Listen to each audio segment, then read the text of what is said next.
So, basically, how does new money enter the economy? During difficult economic times, governments and central banks sometimes try to increase the amount of money in the economy to help businesses survive, support the banking system, and keep people spending money. But that creates a big question. How does that new money actually enter the economy? Not the way many people imagine. Giant machines, endlessly printing paper money in secret basements. But that is not how modern money creation really works. Most new money today begins digitally inside the banking system. Central banks can create new digital money through their own decisions or as part of larger government economic policies and inject it into the financial system. But how? Very simply explained, a central bank can create new digital money inside the banking system. At first, this money may only exist as numbers inside financial accounts. Then the central bank may buy government bonds from banks. A government bond is basically an IOU. IOU means I owe you. In simple terms, it is basically a promise that the government will pay the money back later. When the central bank buys those bonds, the banks receive new digital money in return. That means the banks suddenly have more money available inside the financial system. Then banks can lend more money to businesses and people. Businesses can borrow, people can spend, workers can get paid, and money starts flowing through the economy again. So new money does not suddenly appear like everyone instantly gets $10,000 in their bank account. Instead, the money usually spreads slowly through the financial system and the economy over time. But in some situations, governments may also send stimulus checks directly to citizens. A stimulus check is money sent directly by the government to help support spending during difficult economic times. So the new money can spread through bank lending, loans, business spending, paychecks, and sometimes direct government payments too. That is how new money enters the economy. So basically, in modern economies, most new money is not physical paper money. Most of it begins digitally inside the banking system and slowly flows through the economy over time. So, basically, what is a credit score? A credit score is a number that helps banks decide how risky it may be to lend money to someone. In simple words, a credit score is like a financial trust score. Banks look at this number when someone wants a credit card, a loan, a car loan, or a mortgage. Usually, a higher credit score means the person is considered more financially reliable. A lower credit score may make borrowing money more difficult or more expensive. Why? Because banks want to know, will this person probably pay the money back on time?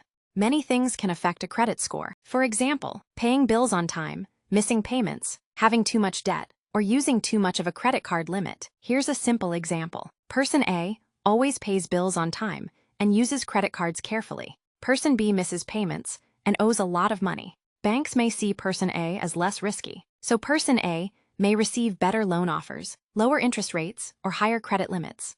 That is why credit scores can become very important in modern banking. So basically, a credit score is a number that helps banks estimate how financially reliable someone may be when borrowing money. So, basically, could we buy a country?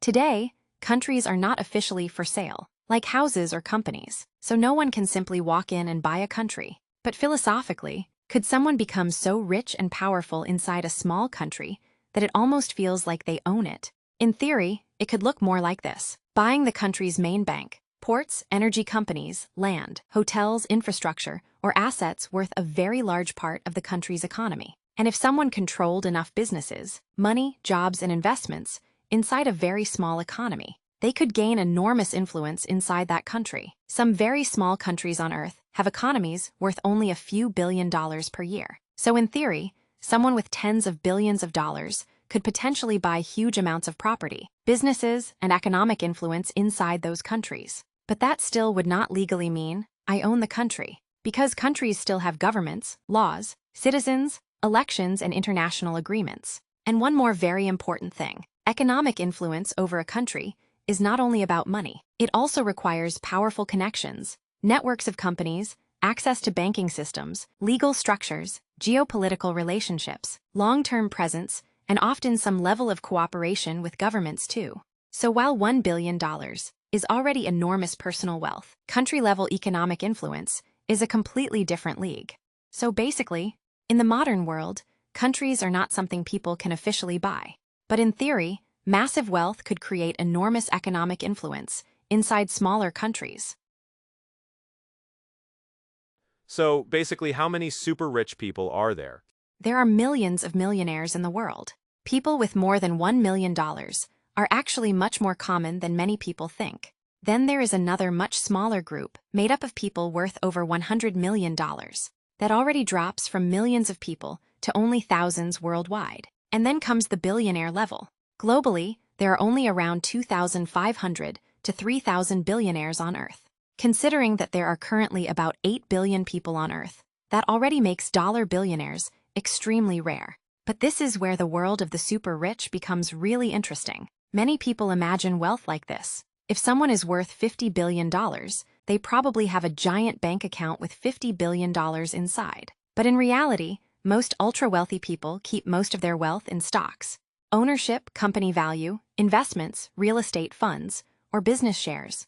For example, much of Elon Musk's wealth has been connected to ownership in Tesla and SpaceX. That does not mean all of the money exists as cash sitting in one account. So someone may officially be worth $20 billion without having $20 billion available to spend immediately. And if they suddenly tried to sell huge amounts of stock, markets could react, prices could fall, and massive financial problems could appear. That is why truly massive liquid wealth is much rarer. Liquid wealth means money that can be accessed or moved relatively quickly. And yes, there is still a very small global group that may have billions of dollars in liquid or semi-liquid access, massive credit power, investment networks, and enormous amounts of immediately accessible financial power. And at that level, we are not only talking about private individuals anymore. We are also talking about investment funds, sovereign wealth funds, giant corporations, family holdings, and private equity systems. And that is why the modern financial world can feel so strange. Someone can be extremely rich on paper, while someone else may technically have less total wealth, but far more immediate financial power and liquidity. So, basically, some people may be unbelievably wealthy on paper, but truly massive liquid money and global financial power belong to a much smaller group. So basically, APR versus interest? In banking and finance, APR stands for annual percentage rate. APR is a percentage. APR helps show how much extra money may need to be paid back over a full year when borrowing money. When someone wants a loan or a credit card, different banks may offer different APR numbers, and that percentage can make a big difference in how expensive borrowing money becomes later. A lower APR usually means borrowing money becomes less expensive over time. That's why people should be very careful when looking at APR numbers before deciding to take a loan or use a credit card. The APR is usually one of the most important numbers people look at before taking a loan or using a credit card, because it strongly affects how expensive the borrowing may become later. Interest is the actual extra money. For example, someone borrows $1,000. The loan has a 10% APR. That means the borrowing cost is connected to a yearly percentage. In this simple example, that would logically mean the $1,000 could become about $1,100 after a full year if the money is still not paid back. If the money is paid back quickly or on time, the extra cost may stay small. But if the money is not paid back, small amounts of interest can slowly start getting added day by day. At first, it may only look like a few cents, but as more weeks and months pass, the interest can keep growing. If the money is still not paid back after a full year, the total interest may become about $100 or even more. And in real life, it can sometimes become more than $100 because banks may use daily interest calculations, compound interest, fees, or other banking rules and calculations. That's why borrowing money can become much more expensive over time than many people first expect. So basically, APR is the percentage rate connected to borrowing money over a year. Interest is the real extra money people actually end up paying.